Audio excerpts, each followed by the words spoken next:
Tapi kalau sudah ngomong Jawa yang diucapkan Hono Coroko, terus nanti tokoh-tokohnya dari orang Arab. Nah ini sing geblak bleng, sing gak gathuk.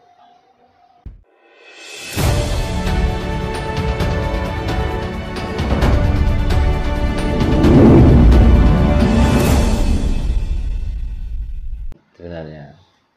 Kenapa dia? Karena sudah mempercayai kepercayaan dari luar yang dianut, bahkan yang disangka-sangka itu adalah kebaikan. Kok dia nggak sekalian meninggalkan bahasanya? Kok tidak pakai bahasa sana? Kalaupun pakai bahasa sana, setelah ini dibacakan dalil-dalil, kenapa harus diartikan bahasa sini? Nah inilah menunjukkan kekoplakannya orang-orang yang terdogma dan terdoktrin oleh ajaran luar. Maka orang Jawa itu nggak perlu pakai bahasa-bahasa Sangsekerta. Untuk apa? Orang Jawa, orang Nusantara itu biasanya banyak memakai bahasa yang mudah dipahami. Supaya apa? Supaya di saat kita menyampaikan itu bisa dikerjakan yang mendengarkan. Jadi untuk apa mempersulit? Dibacakan bahasa sana, nanti diartikan bahasa sini, dan bahasa sana dan bahasa sini belum tentu pas artinya. Nah akhirnya menyesatkan. Betul Pak. Makanya jangan heran kalau sekarang kelihatannya orang itu berilmu, yang dinamakan ulama, yang dinamakan kiai, tapi masih koplak. Karena tidak paham. Makanya saya juga berpikir begini Pak Jarno, bahwa orang Jawa itu kan ketika menentukan bulan itu kan misalkan tahun depan ini orang Jawa sudah punya perhitungan, sudah tahu bahwa nanti bulan ini. Kok tahun depan Mas? 4 tahun yang akan datang itu sudah tahu jatuhnya tanggal 1 Suro itu pada hari apa, itu sudah tahu. Nah, kenapa ketika penentuan Ramadan itu selalu ribut pakai teropong, ya kan? Memang sudah jelas kalau orang Jawa. Nah ya makanya sampai bulan diteropong-teropong, artinya bulan diintip. Iya kalau nggak mendung Pak, kalau hujan nggak kita bulannya. Kadang-kadang dengan mendung terus akhirnya juga memutuskan, diputuskan karena bulan sulit untuk dilihat dan sesuai dengan kesepakatan bersama ditentukanlah hari ini adalah hari yang dinanti-nanti. Ya sama saja toh akhirnya. Mungkin pertemuan sore hari ini kita itu Pak fokus ke pertanyaan dari teman-teman Pak ini. Nah ini dari Dul Grombyang Pak, nama akunnya ini nggak tahu siapa ini aslinya. Nyuwun tolong ditanyakan, 1 Suro kok bisa sama jatuh tanggalnya sama dengan 1 Muharram? Kan kenyataannya penanggalan Jawa jauh sudah ada dari penanggalan Arab. Mohon maaf bila pertanyaan saya keliru. Salam rayu-rayu. Jawab salam rayu juga untuk Mas Dul Grombyang. Yang menanyakan seperti itu. Pertanyaannya sangat cerdas. Artinya itu mungkin mewakili banyak pemirsa yang saat ini masih sebenarnya juga ada sedikit. Kenapa ya? Nah dengan ditanyakan seperti itu, jadi itu satu pertanyaan tapi sudah terjawab sebenarnya. Bahwa untuk penanggalan Saka sendiri itu jauh dibanding dengan penanggalan Hijriyah. Ya, karena penanggalan Saka itu sekarang sudah tahun 1992 Kalau yang Saka 1995. Kalau pokoknya diantaranya itulah. Nah Hijriyah itu baru 144 sekian. Dilihat dari 14-nya itu sudah selisih 500 tahun. Artinya duluan orang Jawa lah menentukan bulan atau tanggal 1 Suro daripada 1 Muharram. Lah terus kenapa kok disamakan? Apakah sini yang tiru sana, apakah sana yang tiru sini? Sudah jelas bahwa sana itu tiru sini. Gitu loh. Tapi kalau di sana disuruh pakai bahasa Suro, dia tidak paham artinya Suro. Maka dia mengambil dari bahasa Asuro adalah 10. Lah orang Jawa yang dinamakan Suro itu juga 10 karena Suro itu kemenangan. kemenangan itu artinya kita sudah lengkap dari bibit kawit manusia. Maka sana juga meniru Asyura adalah 10 di antaranya bulan Suro atau di bulan Muharram. Maka 1 Suro dan 1 Muharram akhirnya digabungkan jadi satu, seolah-olah itu imbang, seolah-olah sama. Tapi juga tidak bisa sama karena Hijriyah dengan Saka itu beda. Karena Saka memakai metode winduan atau 8 tahun, tapi kalau Hijriyah itu tidak ada hitungan itu. Padahal hitungan bulan itu setiap 8 tahun sekali, itu akan pindah. Buktinya apa? Kalau satu windu yang sekarang itu Asapon namanya ya. Tahun Alif Selasa Pon ya. Setelah windu ini habis jatuh pada tahun Jumat Wage, masuk ke tahun berikutnya itu Rebu Wage, itu baru dinamakan tahun Aboge. Jadi menghitung putaran bulan itu setiap satu windu itu berubah tempat, berubah posisi. Jadi di tahun baru ya, yang kemarin ini pas jatuh tanggal 1 itu di hari Selasa Pon ya. Tapi nanti setelah ini berjalan lagi 7 bulan kemudian 7 ini baru tahun yang ketiga. Tahun ketiga berarti masih kurang 9 bulan. 9 tahun kemudian masuk di tahun Jumat Wage, itulah baru masuk di tahun Aboge. Tanggal 1 harinya Rebu Wage. Kalau sekarang dihitung Aboge, kita ketinggalan.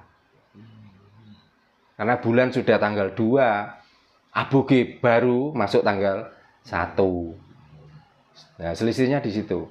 Tapi kalau tanggal Hijriyah, saya nggak tahu caranya bagaimana.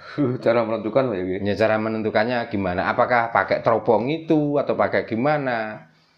Ya, kadang-kadang ditentukan tanggal 1 juga rembulan sudah terang, sudah betul besar. Kadang-kadang tentukan tanggal 1, tanggal juga belum kelihatan. Gitu. Nah itu, bahkan sampai mau menentukan 1 Syawal saja, di antara jam 3, jam 4 kita harus pakai alat untuk melihatnya.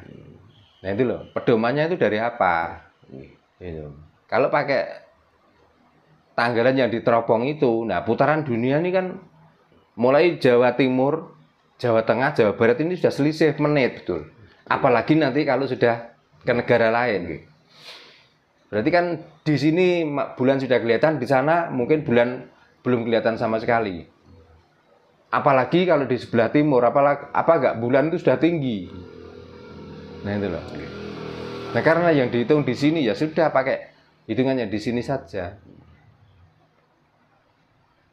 Kalau orang Jawa kan sudah jelas pedomannya Pak, sudah jelas untuk menentukan bulan dan tahun nggih. Orang Jawa pedomannya kasunyatan kok. Nyatanya di negara ini tanggal itu, hari itu, tanggal itu baru kelihatan kok. Nah, yang lebih miris lagi Pak, kok ada orang Jawa yang percaya ada tahun gajah itu.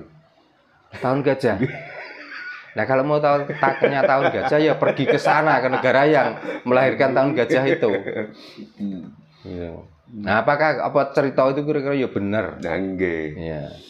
Di saat Nabi yang jadi panutan itu pas bersamaan dengan kejadian Raja Broha yang menaiki gajah lalu menyerang Ka'bah itu. Apakah benar? Ya ini perlu diluruskan Pak Jarno. Saya tidak berkompeten meluruskan itu. Soalnya saya itu sama sekali sudah nggak percaya dengan ajaran-ajaran itu. Nggih. Nah, niki Pak kula lajengaken malih nggih. Titipan pertanyaan malih niki. Dari King Huin Pak, ini nama akunnya. Apa bedanya Islam Kejawen dan Islam Arab? Bukankah Islam muncul dari Arab? Monggo Pak Jarno. Islam Kejawen itu kan orang yang masih bingung, belum mempunyai pedoman. Jadi antara Islam dari Arab dan kapitayan di Jawa itu digabungkan. Oh gitu ya. Dia rata-rata mengambil manfaat, cuman itu aja. Jadi mau menyampaikan Jawa yang asli takut nanti dikira itu enggak orang Islam, maka digabung-gabungkanlah dengan Islam. Ya, kalau Jawa itu begini, Islamnya begini. Memang ada kemiripan, tapi kalau Jawa ya Jawa, Islam ya Islam. Wong Islam sendiri juga sebenarnya bahasa bukan agama. Islam itu artinya juga orang yang menuju ke keselamatan atau melakukan sesuatu yang supaya bisa selamat. Nah, orang Jawa juga rata-rata apa yang dikerjakan itu supaya selamat. Ya sama saja. Tapi tentang kapitayan, tentang bacaan, tentang apa, kok masih digabung-gabungkan, apalagi orang yang kelihatannya kopiana juga sudah saking ngetele sampai rupane kayak ulune tikus. Ya. Yang kelihatan meripate yo ngriye-ngriye apa kaken dupa apa kaken menyan nggak ngerti. Tapi di saat membicarakan tentang Jawa terus ini dihubung-hubungkan dengan sana. Terus nilainya itu lo di mana kira-kira? Jadi membicarakan tentang Jawa tapi dulu tokoh sana itu begini. Lah kok tokoh sana wong tokoh sana itu nggak melahirkan Jawa. Ya Jawa ya pakai tokoh Jawa. Kalau masih membicarakan tentang Sabdo Palon Noyo Genggong masih lumayan. Kalau membicarakan tentang Aji Soko masih lumayan. Kalau membicarakan tentang ya, tentang ini apa? Sri Aji Joyoboyo masih lumayan. Membicarakan tentang Ki Ageng Ranggawarsita masih lumayan. Tapi kalau sudah ngomong Jawa yang diucapkan Hono Coroko, terus nanti tokoh-tokohnya dari orang Arab. Nah ini sing geblak bleng, sing gak gathuk. Padahal sebetulnya Aji Soko itu kan orang Jawa juga Pak, orang Indonesia. Ya karena dia hidup di Jawa ya orang Jawa. Bahkan ada Habib, ada Sayyid, ada apa. Kalau sudah di sini ya orang Jawa. Jangan klaim dirinya orang Arab. Itu. Ya harus ikut aturan. Ya harus ikut aturan Jawa. Nah kalau makan di sini, minum di sini, menikmati sesuatu di sini itu yang diagung-agung di negara sana, berarti kan pengkhianat. Berarti kan munafik dia. Itu. Masalahnya gini Pak, soalnya cerita-cerita yang berkembang di masyarakat Nusantara khususnya Jawa Pak, bahwa Hono Coroko itu kan memang yang pertama kali yang sini kan Aji Soko yang menemukan, dan ceritanya kan Aji Soko itu orang dari Persia yang sekarang Irak kan gitu. Nah, ternyata Aji Soko faktanya orang Nusantara juga. Berarti kan semuanya direkayasa Pak untuk mencari. Gini, sebelum ada Aji Soko, karena Aji Soko itu bisa dihitung tahunnya berapa datang ke sini. Mungkin jadilah penanggalan satu Saka itulah mungkin dia yang merubah. Ya mungkin. Tapi di Jawa sendiri kan berapa ribu tahun sebelum Masehi, Nusantara ini kan sudah jaya-jayanya. Di sini sudah banyak kerajaan, di sini sudah banyak bangunan. Di sini sudah ada peradaban yang sangat luar biasa. Bahkan kecanggihannya tentang bertanam, bercocok tanam, kecanggihannya tentang berniaga, kecanggihannya tentang di bidang pembangunan. Kan sudah sangat luar biasa. Nah, hancurnya peradaban-peradaban itu datangnya orang-orang dari luar itu loh.